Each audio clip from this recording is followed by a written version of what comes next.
Hello friends.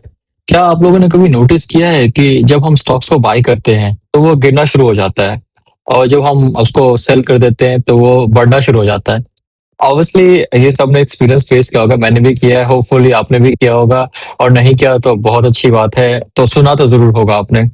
तो ऐसा क्यों होता है? मतलब ऐसा क्यों? क्या हम हमें लगता है कि हम इतने अनलकी हैं कि मैंने स्टॉक में जैसे एंट्री की, पूरा का पूरा स्टॉक ही मैंने गिरा दिया। जैसे कि इतना बहुत बड़ी बात हो जाएगी। अब मैं सपोज रिलायंस में एंट्री कर रहा हूँ, अब मेरे लेते रिलायंस गिरना शुरू हो जाए, तो क्या मैं रिलायंस के लिए अनलकी हूँ? वो तो सोचने वाली बात है। तो ये एक बहुत ही अजीब सा कॉन्सेप्ट है, ये कई बार सुनने में आता है और हमें लगता है कि यार मतलब मेरे साथ क्यों हो रहा है? वो कमा रहा है, मैं उसी स्टॉक में सेम टाइम एंट्री ले रहा हूँ, मैं नहीं ले पा रहा हूँ, वो कमा के निकल गया और मैं नहीं कमा पा रहा हूँ। तो ये एक अजीब सी फीलिंग होती है। इसमें लगता है कि हमारा ही लक खराब है, मे बी हम ही अनलकी है, मे बी हमारे मार्केट नहीं है। बट ऐसा बिल्कुल कुछ भी नहीं होता। इसमें कुछ कारण होते हैं जिसकी वजह से हमारा जब हम स्टॉक में बाइंग करते हैं तो वो गिरने लगता है। तो उसके रीजंस क्या होता है, वही रीजंस आप हम जानेंगे। देखिए, इसका मेन पर्पस यही है कि हमें पता रहे कि क्यों स्टॉक गिरते हैं, क्यों स्टॉक नहीं लेना चाहिए उस वक्त, क्या क्या कारण ऐसे हैं जब स्टॉक को हमें बाय नहीं करना है, चाहे वो कितना भी अच्छा दिखता हो। तो ये चीजें हम जानेंगे। तो स्टेप बाय स्टेप करके हम जानेंगे और साथ में चार्ट्स पे भी देखेंगे, ताकि हमें साथ में आइडिया भी होता रहे। तो ये बहुत ही इंपॉर्टेंट कॉन्सेप्ट है, तो प्लीज आप बने रहिएगा अंत तक। और ताकि हमें सारी चीजें पता रहे, तो नेक्स्ट टाइम जब भी हम ट्रेड करने जा रहे हैं या नेक्स्ट टाइम हम कोई भी खबर सुनते हैं, तो हम अवेयर हो जाएंगे कि नहीं भाई, हमें पता है अभी ये होने वाला है, अब ये हो सकता है, तो हम अभी दूर रहेंगे स्टॉक से। तो चलिए जल्दी से हम एक बार रीजंस को देखते हैं। तो पहला जो रीजन है वो सबसे बड़ा रीजन है फोमो का। फोमो का क्या होता है? Fear of missing out. अब इसमें क्या होता है ना कि जैसे मैंने कोई स्टॉक परचेज किया है, अब आप न्यूज सुन रहे हो, आपको पता चल रहा है कि अरे ये स्टॉक है, बढ़ गया, 10% बढ़ गया, तो हमें रहता है कि अरे हमने मिस कर दिया, हमने मिस कर दिया, ये बढ़ रहा है, लोग कमा रहे हैं, हम नहीं कमा पा रहे, तो हम उसमें एंट्री कर लेते हैं। ऐसा होता है। तो जनरली हम जब भी न्यूज में सुनते हैं किसी स्टॉक के बारे में, न्यूज में आता है, सोशल मीडिया पे आता है, कोई बोल रहा होता है कि ये स्टॉक इतना बढ़ गया है, आगे उम्मीद है ये स्टॉक और बढ़ने वाला है, तो हमें लगता है कि अरे मैंने इतनी बड़ी चीज मिस कैसे कर दी। चलो कोई नहीं, अभी तो 5% ही बढ़ा है, 10% ही बढ़ा है, अभी हम एंट्री कर लेते हैं। वहीं पे हम लोग गलती करते हैं। अब रीजन क्या है कि गलती करने का? क्योंकि क्या होता है ना कि जो इंस्टीट्यूशंस होते हैं, वो मोस्टली क्या करते हैं कि वो एक्यूमुलेट करते हैं जब स्टॉक लो वॉल्यूम्स में होते हैं, जब किसी को पता नहीं चला था, वो धीरे धीरे धीरे धीरे करके अकुमुलेट करते रहते हैं। ये नहीं कि रैली वगैरह आ गई तब अकुमुलेट करता है, पहले से अकुमुलेट करते रहते हैं। फिर बाद में जब रैली आ जाती है ना, तो क्या होता है कि उसमें हम जैसे रिटेलर एंट्री कर लेते हैं, बहुत सारे लोग एंट्री करने लगते हैं रैली को देख के। मान लो उस टाइम 5% बढ़ गया, तो बहुत लोग एंट्री करेंगे ये सोच के क्या 5% और बढ़ेगा, 10% और बढ़ेगा, ऐसे करके एंट्री करने शुरू कर देते हैं। तो उसके बाद क्या होता है ना कि उनका एक आ जाता है, प्रॉफिट बुकिंग फेज आ जाता है। तो जिन्होंने इंस्टीट्यूशन से बहुत बड़े अमाउंट में करते हैं, जैसे हम तो 1 करोड़ में कर रहे हैं, 50 लाख में कर रहे हैं, 10 लाख में कर रहे हैं, वो हजार हजार करोड़ में करते हैं। तो उनके लिए 5-10% बहुत बड़ा अमाउंट होता है। तो जब उनका लगता है कि नहीं, अब ये रैली बढ़ गई है, रैली अच्छा खासा हो गया, लोग फोमो क्रिएट हो गया मार्केट में, हर जगह पे न्यूज आने लग गई है, लोग बाय कर रहे हैं, तो वो उस वक्त सेल करना शुरू कर देते हैं। अब वो पोर्शंस में सेल करते हैं, मतलब आपको ऐसे समझ नहीं आएगा एक ही बार में। कई बार होगा रेयरली कि एक ही बार में सेल करेंगे, बट मोस्टली वो पोर्शंस में सेल करते हैं। तो उसमें क्या होता है, आपको क्या करना है, आपको वेट करना है। जब भी कोई स्टॉक बहुत ज्यादा बढ़ रहा है तो आपको उसमें एंट्री नहीं करनी है, कभी एंट्री नहीं करनी है, हमेशा उसको पुल बैक का वेट करना है। ये एक सबसे बड़ा रीजन है कि हम लोग जैसे एंट्री करते हैं उसमें स्टॉक हमारा माइनस में हो जाता है। इसका सबसे आपको ऐसे इसको कैसे सॉल्व करोगे? इसका सिंपल सा सॉल्यूशन है कि आप कोई सेटअप अगर फॉलो करते हो तो उसी सेटअप को ही फॉलो करना है। आपको स्टॉक कितना भी अच्छा दिख रहा है, कितना भी आपको लग रहा है कि नहीं ये बढ़ रहा है, 10% और बढ़ सकता है, 20% और बढ़ सकता है, बढ़ने दो उसको, आप छोड़ दो उसे। वो क्योंकि आपको नहीं पता वो कभी भी गिर सकता है। आज वो 10% बढ़ा है, कल को वो 15% नीचे भी जा सकता है। तो ऐसे स्टॉक से आपको दूर रहना है। फोमो का जो है, जब जब भी आप न्यूज में सुनो, जब भी आप लोगों से सुनो, जब आपके घर के लोग, घर के आसपास के लोग, आपके मेड, कोई काम वाली, ऑटो वाले भैया, रिक्शा वाले भैया, जिनको कोई पता नहीं बट वो भी बोलने लगे कि देखो देखो ये शेयर बढ़ रहा है, बढ़ रहा है, समझ जाओ कि आपको अब वहां से निकलना है, क्योंकि वो प्रॉफिट बुकिंग का टाइम है, तो उसमें गलती से भी एंट्री आपको नहीं करनी है। तो ये एक सबसे बड़ा रीजन होता है। तो एक बार हम चार्ट पे भी देखते हैं इस चीज को। अब देखो मैंने चार्ट खोला हुआ है, ठीक है। तो अभी देख सकते हो आपकी ये बिटकॉइन का चार्ट है, हम कोई नॉर्मल चार्ट खोल के देख लेते हैं। तो जैसे कि देखो, ये मैं आपको डेली चार्ट खोल के दिखाता हूँ, डेली सबको ज्यादा आइडिया लगेगा। अब यहाँ पे देखो, अब यहाँ पे देख रहे हो कई बार क्या होता है कि स्टॉक 50 DMA के पास आती है, फिर ऐसे करके वो धीरे धीरे अकुमुलेट हो रही है, अकुमुलेट हो रही है, फिर ना उसका ऐसे करके अब यहाँ पे आया, ये तो चलो सिंपल सा इसका एक्युमुलेशन हो रहा है। अगर आप स्मॉल कैप्स में जाओगे, कोई स्मॉल कैप मेरे को अगर मिलता है तो मैं दिखाता हूँ आपको। ओके यार,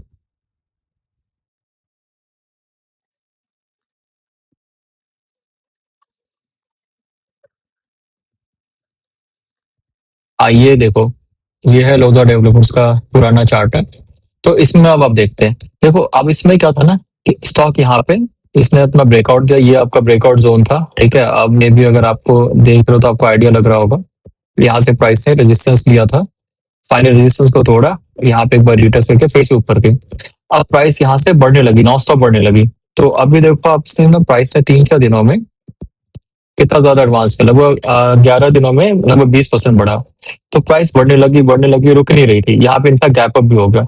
तो अब ऐसे में क्या लगता है ना, हमें ऐसे में लगता है कि भाई ये तो बढ़ता जा रहा है, रुकने का नाम नहीं ले रहा, तो काफी लोग यहाँ पे एंट्री कर लेते हैं। यहाँ पे तो किया ही होगा उन्होंने, यहाँ पे किया, यहाँ पे किया, यहाँ पे किया, बट यहाँ पे भी कर लेते हैं। देखो अब हम अगर ध्यान से देखें तो एक चीज आप सोचने वाली बात है कि यहाँ से आप देख रहे हो आरएसआई जो है 80 के आसपास ऑलरेडी आ चुकी थी, यहीं पे आ चुकी थी, ठीक है। फिर प्राइस ने क्या किया कि यहाँ से इसने पुल बैक लिया, बट फिर यहाँ से बाय चांस फिर ऊपर प्राइस कूल डाउन होकर यहाँ पे इसने सपोर्ट लेके वापस बढ़ने लगे। अब क्या है कि अगर कोई एक्सपीरियंस ट्रेडर होगा तो वो इतना इससे समझ गया होगा कि नहीं, अब प्राइस में जैसे कि मोमेंटम इसका काफी हाई हो चुका है, तो ऑब्वियसली यहाँ से चांसेस है कि प्राइस नीचे आए, रिलैक्स करे, पुल बैक ले, क्योंकि ऐसा होता है अक्सर, प्राइस हमेशा एक रेंज में हमेशा नहीं बढ़ती रहती है, वो पुल बैक लेती है। तो पुल बैक ले, तो कई बार होगा कोई भी ट्रेडर होगा तो वो यहाँ से निकल जाएगा, और फिर जब इसका ब्रेकआउट होगा तो वापस वो एंट्री कर सकता है, स्टॉप लॉस को टाइट करता है, क्योंकि उसको पता है कि प्राइस ऑलरेडी एक्सटेंडेड है। बट आम रिटेलर क्या करते हैं, वो यहाँ पे एंट्री कर लेते हैं, प्राइस यहाँ पे गया, ठीक है, उन्हें यहाँ पे लगा, उन्होंने प्रॉफिट बुकिंग नहीं की, क्योंकि उनको पता था कि भाई अभी प्राइस और आगे बढ़ेगा, अभी तो मार्केट में न्यूज आया है, अभी तो सब कुछ अच्छा चल रहा है, हर जगह हर कोई इसी के बारे में बात कर रहा है, तो एंट्री कर लेते हैं। फिर एंट्री कर ली यहाँ पे, फिर चलो प्राइस नीचे आई, बाई चांस यहाँ पे नीचे नहीं गिरी, फिर प्राइस यहाँ पे गई, थोड़ी और बढ़ी, फिर इनके प्राइस पॉइंट से थोड़ा ऊपर आया, उन्होंने प्रॉफिट बुकिंग नहीं किया। अब यहाँ पे देखो धीरे धीरे ना, ये आपको दिख रहा है यहाँ पे, अब ये वैसे तो हैमर कैंडल होता है, बट अब आप सोचो कि इस हाई पे हैमर कैंडल कभी नहीं होता, ये शूटिंग स्टार होता है। तो यहाँ पे आके प्राइस ने साइन दे दिया, प्लस अगर आप देखोगे तो यहाँ पे डाइवर्जेंस भी दिखेगा आपको, ये देखो प्राइस ऊपर की तरफ बढ़ रही है, और ये मोमेंटम इसका धीरे धीरे स्लो होता जा रहा है। यहाँ पे देखो प्राइस नीचे आया, फिर यहाँ पे इसने एक लेग ऊपर की तरफ निकाला, बट फिर इसके बाद आपको यहाँ पे कैंडल से आइडिया लग गया कि नहीं भाई, यहाँ पे अब हैंगिंग मैन मिल गया, अब तो कुछ तो गड़बड़ है, यहाँ पे प्राइस अब यहाँ पे ट्रेंड चेंज कर सकता है। तो वो क्या करते हैं कि वो फोमो में एंट्री तो कर लेते हैं, बट जब प्राइस काफी ओवरबॉट हो चुकी होती है तो प्राइस फिर उन्हें ट्रैप कर लेती है। अब यहाँ पे काफी लोगों ने बाई कर लिया होगा ये सोच के, ये वाला कैंडल देख रहे हो आप, इन्होंने काफी लोगों ने बाइंग की ये सोच के प्राइस यहाँ से और ऊपर जाएगी, बट यहाँ पे उनको ट्रैप कर लिया गया। ट्रैप करने के बाद प्राइस देखो फिर नीचे आ गई, अब फिर देखो कितना टाइम तक प्राइस नीचे रही, यहाँ पे एक बार निकला, यहाँ पे देखो आप 15 जनवरी का आसपास था, और मार्च में, मतलब 3 महीने करीब आपका समय बर्बाद हुआ। तो कहने का मतलब ये है कि ये एक फोमो का बहुत बड़ा रीजन होता है कि फोमो में लोग ट्रेड ले लेते हैं, बट उसकी वजह से फिर वो फंस जाते हैं। तो मे भी प्राइस मान लो रिकवर कर जाए 3 महीने बाद, 4 महीने बाद रिकवर कर जाए, बट आप 3 महीने तो बैठे रह गए ना। 3 महीने तो आप अगर आप ट्रेडिंग से कर रहे हो, कमाने की सोच रहे हो, तो आपका 3 महीना लॉस हो गया। तो ये चीज फोमो में आपको नहीं करना है। अब दूसरा रीजन देखते हैं हम लोग।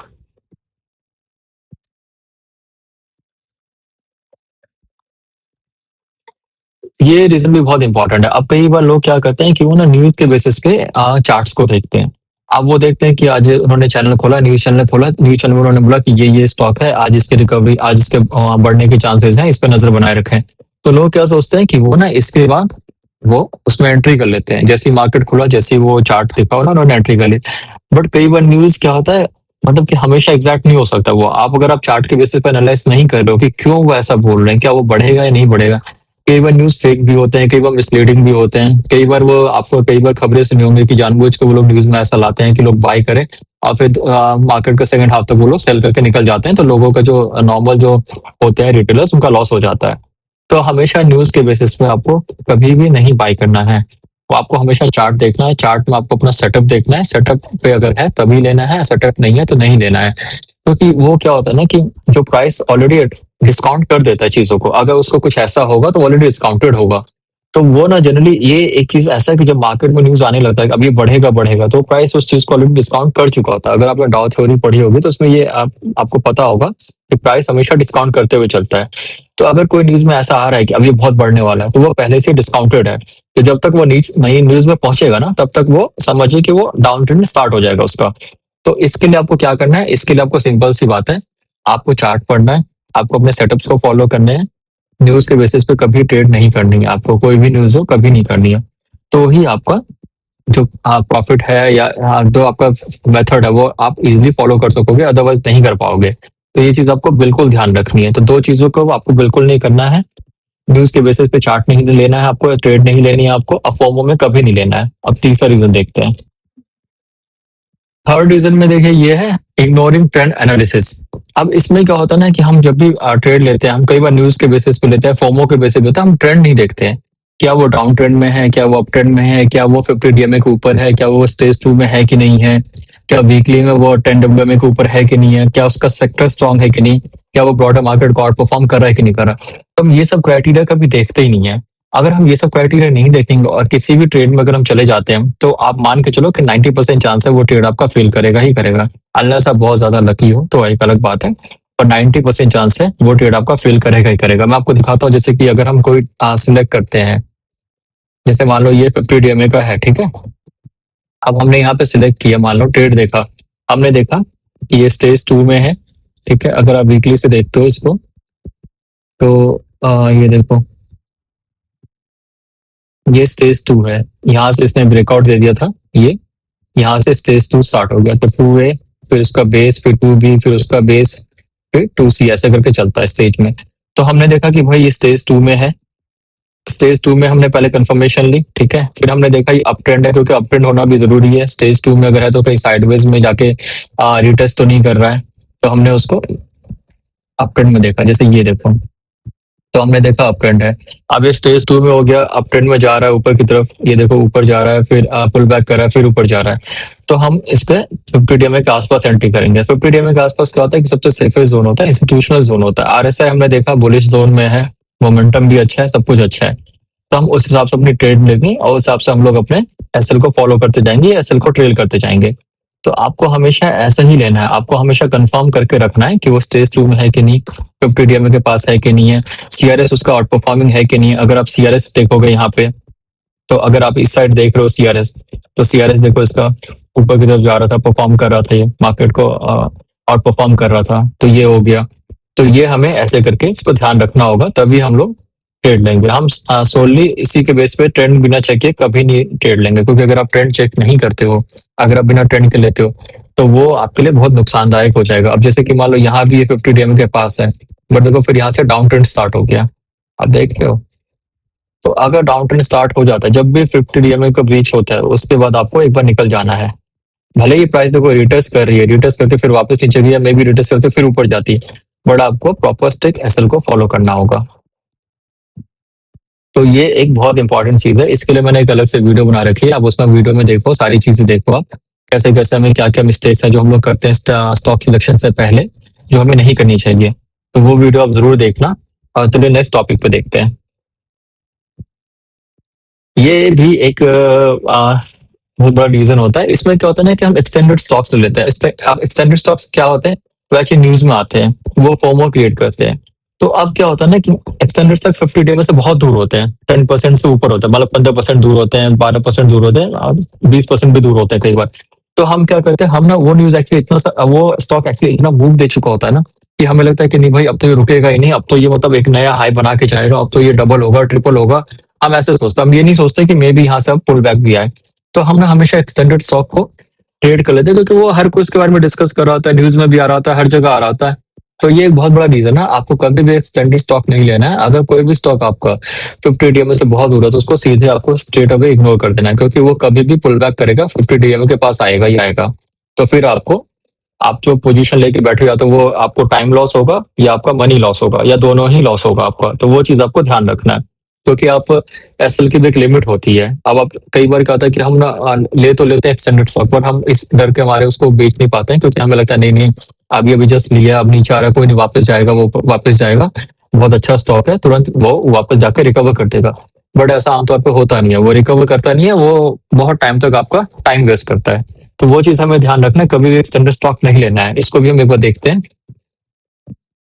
अब देखो जैसे कि ये है, अब मान लो यहाँ पे 50 डीएमए में जिसने ले लिया वो तो चलो वेल एंड गुड है, बट अगर यहाँ पे अगर आप देखा जाए तो ये देखो ये 50 डीएमए से कितनी दूर हो गया, लगभग 20% दूर हो गया।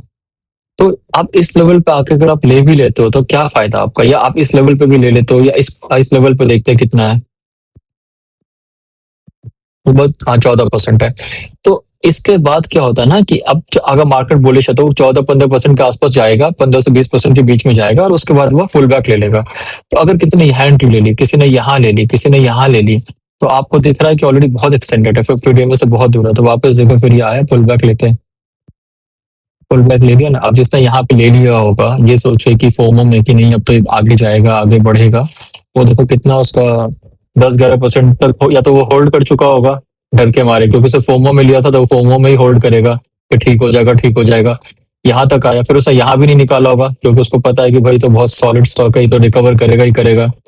फिर देखो फिर वो 30% लॉस में चला गया होगा। अब वो 30% लॉस में भी नहीं निकाला होगा उसने कि छोड़ देते हैं, एवरेज डाउन कर लिया होगा उसने मे बी। यहाँ पे देखो 34% लॉस तक उसका चला गया।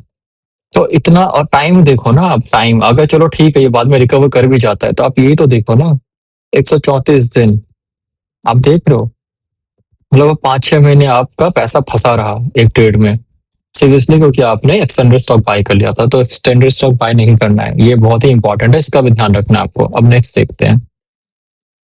ये एक बड़ा रीजन है जिनको ट्रेडिंग के बारे में कोई नॉलेज नहीं होती है, या जो नए नए ट्रेडिंग में आए हुए होते हैं उन्हें उतना पता नहीं होता, तो वो क्या करते हैं कि वो ना सोशल मीडिया पे कुछ लोगों को फॉलो करना शुरू कर देते हैं, या टेलीग्राम पे टिप्स चैनल ज्वाइन कर लेते हैं, या यूट्यूब या जहां भी है वहां पे देख लेते हैं।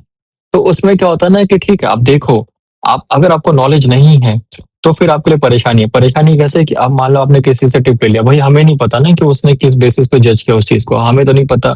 अब मान लो उसने पैसा लगाया, उसको पता है कब एग्जिट करना है, आपको तो नहीं पता ये चीजें, आपको ना कोई नॉलेज ही नहीं है, आप तो ब्लाइंडली उसके कहीं पे चला लो। अब सिंपल सी बात है, अगर आप कार चला रहे हो आंख बंद करके और बगल में कोई बैठा हुआ है, वो आपको बोला लेफ्ट मोड राइट मोड ब्रेक दबा, तो आप कितनी देर ही संभल कर चला पाओगे। ये वही बात हो गई कि आपको नॉलेज नहीं है, आप किसी और के नॉलेज के थ्रू आप अपना पैसा लगा के उसमें इन्वेस्ट कर रहे हो, तो आप ये समझो कि कब तक आप प्रॉफिटेबल रह पाओगे। तो इसके लिए आपको खुद ही सीखना पड़ेगा। आप ब्लाइंडली कभी भी टेलीग्राम टिप के बेसिस पे, व्हाट्सएप के बेसिस पे, यूट्यूब के बेसिस पे, या कोई भी वायरल पोस्ट होता है उसमें आपको कभी भी पैसा नहीं लगाना चाहिए। आप उसको रेफरेंस के लिए देख सकते हो कि हाँ ठीक है मैं देखता हूँ ये स्टॉक में भी अच्छा लगे या ना लगे, मैं चेक करता हूँ, बट आपको पता होना चाहिए, आपको खुद भी नॉलेज होनी चाहिए। सिंपल सी बात है कि अगर आप बिना नॉलेज के किसी और के दिमाग से काम करोगे और अपना पैसा लगाओगे तो डूबना है ही है उसमें, मैक्सिमम चांस है वो पैसा आपका डूबेगा, वापस नहीं आएगा।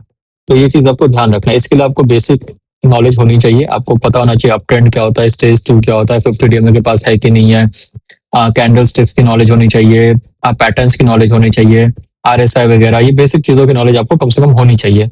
तो आपके लिए आप उसको एज ए रेफरेंस तब यूज कर सकते हो, अदरवाइज आप बिल्कुल भी उसको नहीं यूज करना, उससे एकदम दूर रहना आपको। अब नेक्स्ट देखते हैं हम। ये एक सबसे इंपॉर्टेंट चीज है, इग्नोरिंग रिस्क मैनेजमेंट। अब ये क्या होता है ना, इसमें ये होता है कि अब मैंने कोई ट्रेड लिया है, ठीक है, मैंने अब जैसे कि मैंने कोई ट्रेड ले लिया, मुझे पता है कि मुझे लग रहा है कि इसमें ना इतना पैसा हो सकता है, इतना बन सकता है, बट मैं अब देख लेता हूँ कि भाई ये तो मतलब कि न्यूज में भी आ गया, हर जगह आ गया, मैंने एंट्री कर ली, बट हम एसएल नहीं लगाते ऐसे ट्रेड्स में, या हम नॉर्मल भी कोई सेटअप लेते हैं तो उसमें एसएल नहीं लगाते, उसको इग्नोर करते हैं, हम सोचते हैं कि नहीं तो ऊपर ही जाएगा नीचे जाएगा तो होल्ड करेंगे।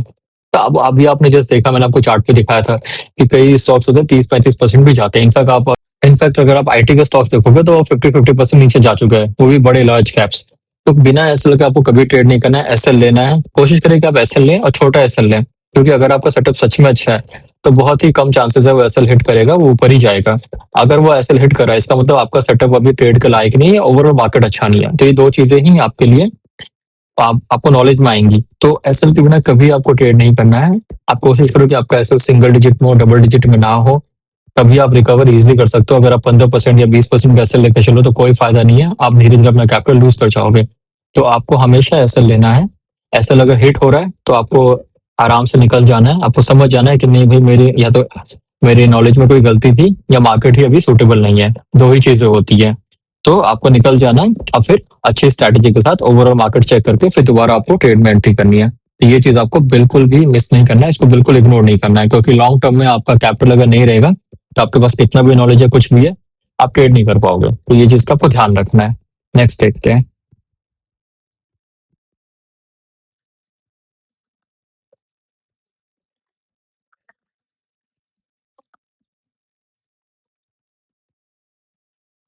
देखो अब ये चीजों का आपको ध्यान रखना है। अब ये चीजों का आपको ध्यान रखना है। इसमें क्या है कि अब देखो, जो नॉर्मल जो रूकी ट्रेडर्स होते हैं, जो नॉलेजेबल ट्रेडर्स होते हैं, उनमें क्या फर्क होता है, वो क्या करते हैं, बस कुछ ही चीजों का ध्यान रखना है, उसके अलावा आपको कोई दिक्कत नहीं आएगी। एक तो सबसे पहले स्ट्रॉन्ग सेक्टर्स देखते हैं, वो कौन सा स्ट्रॉन्ग सेक्टर्स है वो आपको चेक करना है। स्टेज 2 में स्टॉक्स है कि नहीं है, ओवरऑल मतलब मार्केट में अगर मान लो कोई सेक्टर स्ट्रॉन्ग चल रहा है तो उसका जो स्टॉक है वो अप ट्रेंड में है या नहीं है, वो आपको देखना है। एंट्री जब भी लोगे 50 डीएमए के पास लोगे आप, उससे ज्यादा दूर नहीं लोगे। पुल बैक पे आपको वॉल्यूम्स देखने हैं कि हमेशा कॉन्ट्रैक्शन में रहे, ज्यादा एबनॉर्मल वॉल्यूम्स ना हो। तो आपको ये भी चेक करना है। और जब भी ब्रेकआउट होता है, एक रेजिस्टेंस लाइन से अगर ब्रेकआउट होता है तो वॉल्यूम अच्छी होनी चाहिए ब्रेकआउट की। अगर वॉल्यूम अच्छी रहती है ब्रेकआउट की तो इसका मतलब वो सस्टेन करेगा, तो जेन्युइन बाइंग है, ट्रैप नहीं है। ये देखना है। और आपको स्टॉप लॉस हमेशा देख के चलना है कि स्टॉप लॉस आपको लेना ही लेना है। अगर आपका हिट होता है तो भी लेना है, नहीं होता तो भी नहीं, कोई दिक्कत ही नहीं। पर आपको स्टॉप लॉस के बिना ट्रेड नहीं करना है। और हमेशा 1:2 का रिस्क रिवॉर्ड आपको देख के चलना है बस। ये कुछ ही चीजें हैं जिनको आप अगर ध्यान रखते हो तो इसके बाद आपका ट्रेडिंग जो ट्रेडिंग है वो ऑलमोस्ट फुल प्रूफ हो जाएगा। तो ये चीज का आपको बहुत ही ध्यान रखना है। तो ये चीजों को आप नोट कर लो, इसको आप लिख लो। ठीक है, इसको चाहे तो आप लिस्ट बना लो, लिस्ट बना के अपने डेस्क पे चिपका लो, कहीं भी चिपका लो, और इसको जब भी स्टॉक सिलेक्ट करो तो देखते जाओ ये सारी चीजें, क्योंकि मन में हमें हमेशा याद नहीं रहता है। अगर सामने लिखा रहता तो हमें याद रहती है सारी चीजें। तो प्लीज अगर हो तो इसका प्रिंट आउट निकाल लीजिएगा। देखो, अब जो सक्सेसफुल ट्रेडर्स होते हैं वो रैली के पीछे नहीं भागते हैं, वो हमेशा अपने हाई प्रोबेबिलिटी सेटअप का वेट करते हैं। जब तक उनका सेटअप क्रिएट नहीं होता है किसी भी चार्ट पे, तब तक वो ट्रेड नहीं करते हैं, चाहे बाकी लोग कितना भी कमा रहे हो। कई बार ऐसा भी टाइम आएगा कि जब आप ना मतलब कि आप बैठे होगे और कोई भी आदमी जिसको ट्रेडिंग की नॉलेज नहीं, वो पैसा कमा रहा होगा मार्केट से, तो कमाने दो उसको, वो लक है उसका, क्योंकि ट्रेडिंग एक लंबी टाइम के लिए चीज है, वो कोई शॉर्ट टर्म चीज नहीं है कि आप 5 महीने के लिए कर रहे हो, 6 महीने के लिए कर रहे हो। पूरी जिंदगी लोग करते हैं।